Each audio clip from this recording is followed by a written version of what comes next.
Hi, I am Ben-Yaakov. I am an emeritus professor of Ben-Gurion University, which means that I'm officially retired.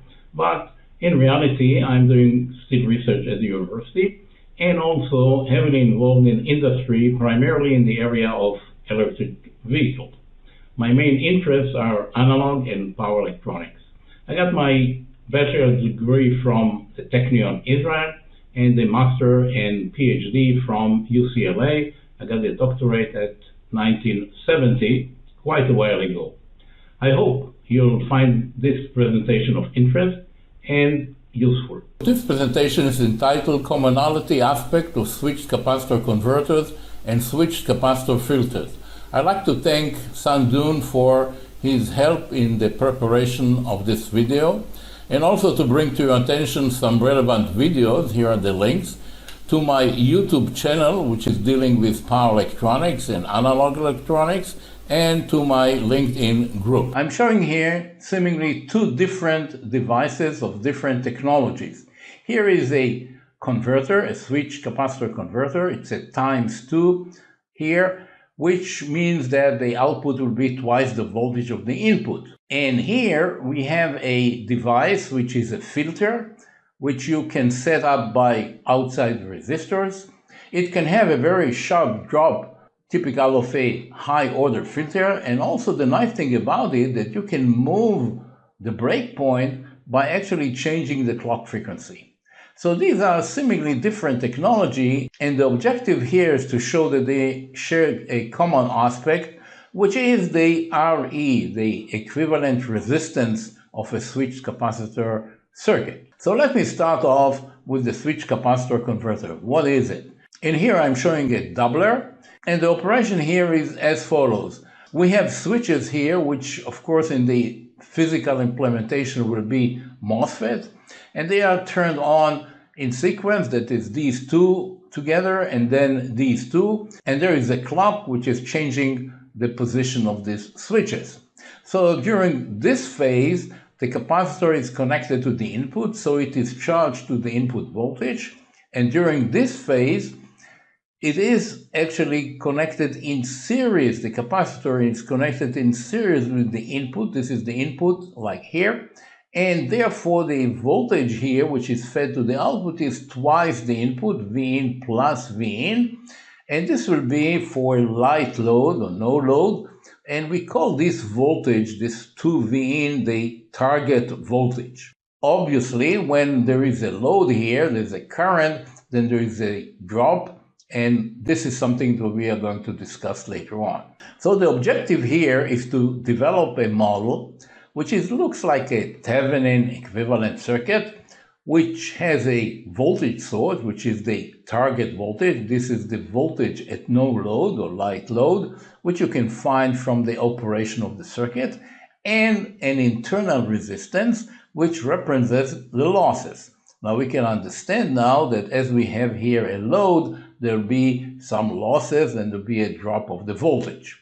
So what is this RE and how can we derive it? The operation of the circuit actually hinges on charging and discharging capacitors. So basically we have an input voltage connected to a capacitor via a switch, and here we have this situation of a capacitor connected to the input, and here it is connected to the output, which will have a capacitor of high capacitance to keep the voltage. So this is something like a voltage source too. So this is the building block, you might say. And then we have to recognize that when you have a circuit like this, you can have three possible situations. One is when the duration of the switch is long enough such that the capacitor will be charged. I'm assuming that the initial value is 0 of the voltage here, and I'm closing the switch.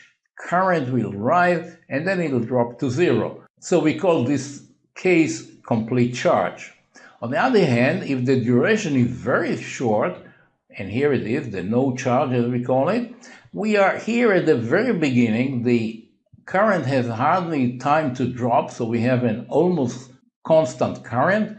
So this will be the situation when the duration is very short as compared to the time constant of the circuit. And then we have something in between, which we call a partial charge. So the objective now is to start with this circuit, which is based on this switching circuitry, and to come up with the value of this RE. And the strategy here is to find what are the losses here, and then to find the resistor which will have the same losses as here, so this will be the accurate resistor to represent the losses of the circuit. So we first find how much energy is fed from the input. I'm going to base this analysis on delta Q, which is, as it turns out, much easier, and we can get the result very quickly.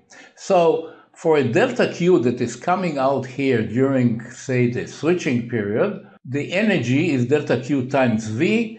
Now, since the capacitor is going to be charged to V1, because we are in the complete charge, then I can express V as a function of C, so it comes out to be delta Q squared over C. Now, the output energy is CV squared over 2, which translates to delta Q squared over 2C.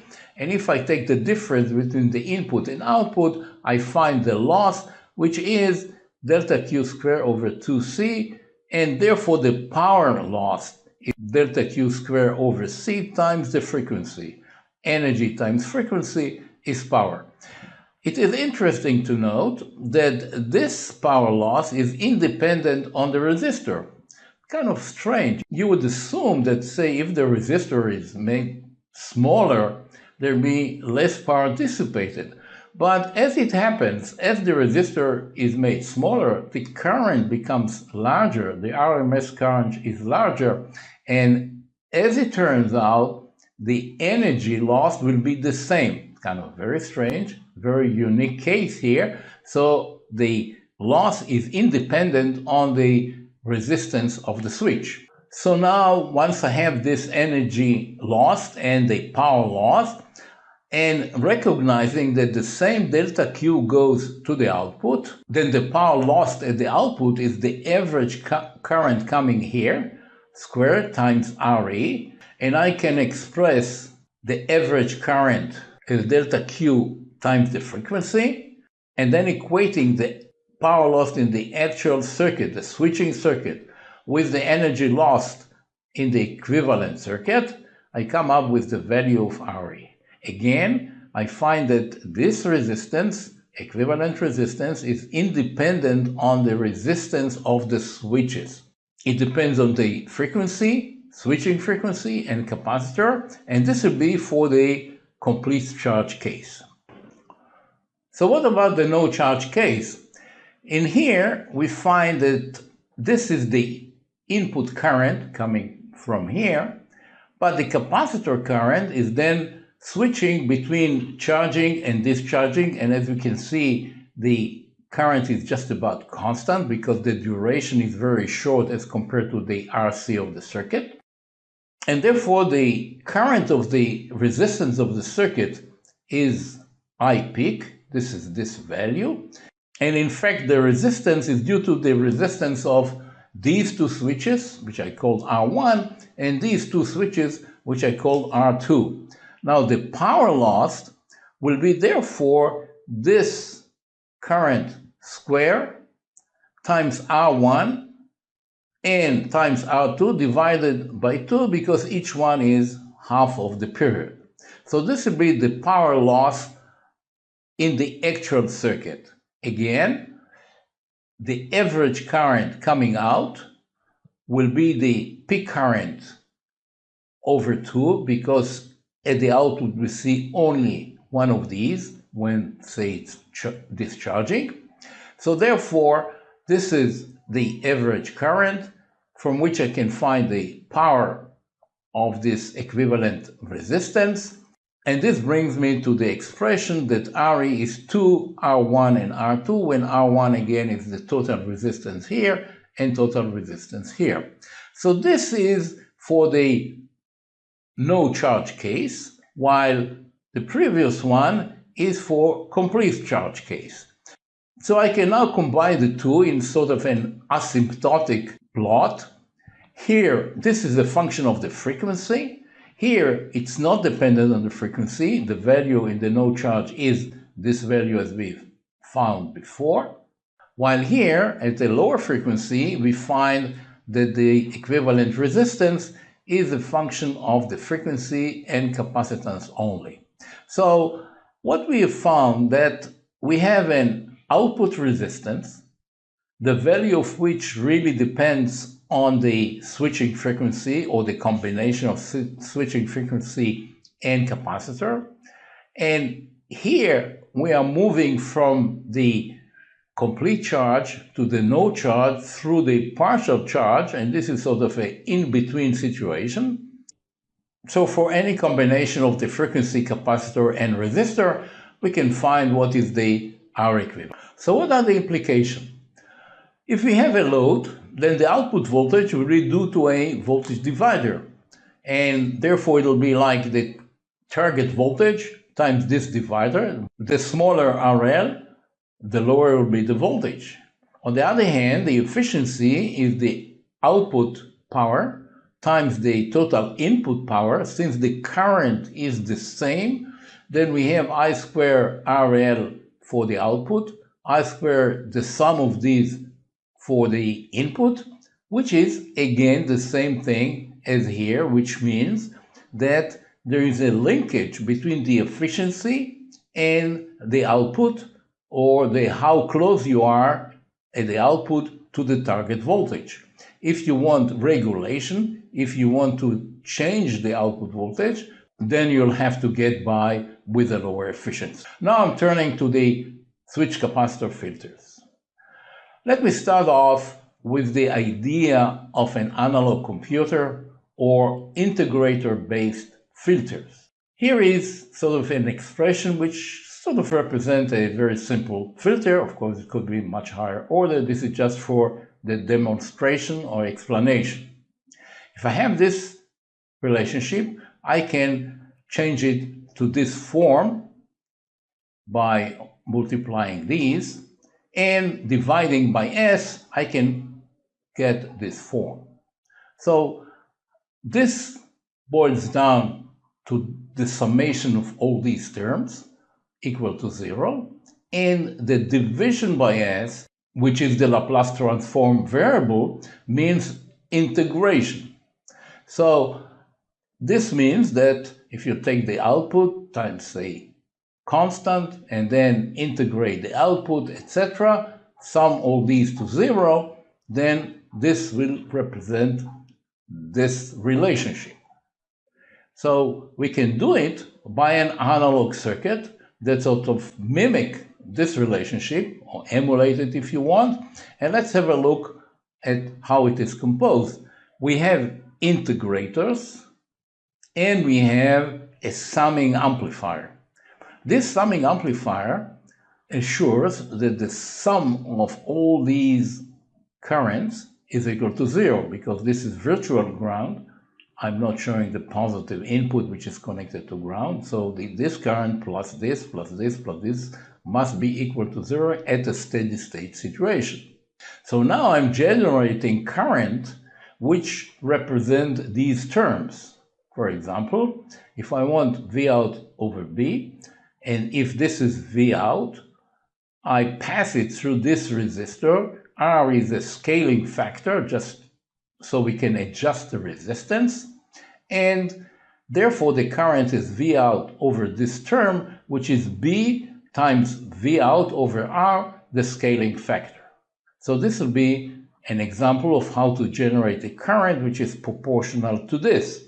And then, of course, with an integrator, I can have this term by taking V out, moving it here through the integrator, and get V out over S. Here we have the V in, which goes through an inverting integrator to get minus V in over S, which is this term. And then we have here minus V in over S, which is just an inverter. So generating this current to be equal to this term, summing them up here, sort of close the loop here. It's like a spaghetti. Everything is connected to everything. And this circuit behaves like this equation. So you put here V in, you get a V out, which is according to this relationship. Very neat, and actually a very old idea. But the problem is that if you use a regular integrator, this is going to be very inaccurate. And the reason is that if you like to implement it in an integrated circuit form, it is very difficult to create a resistor and a capacitor which are very accurate and stable. So this is why the filter that I've shown at the beginning is based on a switched capacitor integrator. So what we have here is what we recognize as a switched capacitor circuitry. So this capacitor is connected here to the input and then to the output. Now obviously this circuit has some equivalent resistance as we have seen it before, which is 1 over Fs times C2, this is C2, assuming a complete charge. So we can emulate the resistor by this switched capacitor. Doing that, we find that the integrator expression is now becoming, replacing Re now with this relationship, is becoming this term. This is very good, excellent in fact, because it's very difficult in integrated circuit to make a accurate capacitor, a stable capacitor, but if you need the ratio, then this could be very stable because these two, the capacitance is proportional to the size and they are actually passing the same process, so therefore the ratio could be very accurate. So this could be a very, or this I should say, could be a very stable and accurate integrator. So we can use this then in a filter as a building block. As a reminder, if we use this switched capacitor integrator, then say if the capacitance is say 5 picofarad, which is okay for an integrated circuit, and we run it at high frequency, so it is still in the complete charge mode.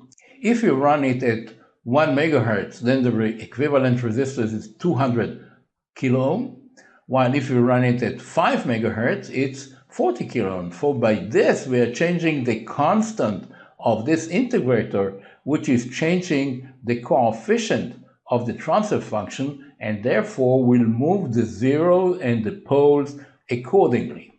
So this is a very powerful feature, so that the cutoff frequency or notch of filter can be adjusted by the switching frequency of the switch capacitor. So let me sum up what are the differences here and what are the common features. In both cases, we are talking about the switched capacitor. However, in the switched capacitor converter, we're talking about power processing. Here, we're talking about signal processing, and the advantage is that we can do it in a monolithic way while designing the filter just by the outside resistors, while the integrators are within the IC. Now we can have a variable frequency for voltage gain because we change RE. We have a variable frequency for pole of zero shifting. Now in the case of the switched capacitor converter, we usually use a moderate switching frequency. Here we use a very high switching frequency because we want to work with small capacitances. The capacitance size typically will be say 0.1 to, that should be microfarad to 10 microfarad, and here will be in the picofarad range. And here we are concerned about efficiency, and here we are not that much concerned about efficiency because the losses are very small considering the low current involved. So both the switched capacitor converter and the switched capacitor filter are really dependent on the RE. So this brings me to the end of this presentation. I thank you very much for your attention. I hope you found it of interest and perhaps it will be useful to you in the future. Thank you very much.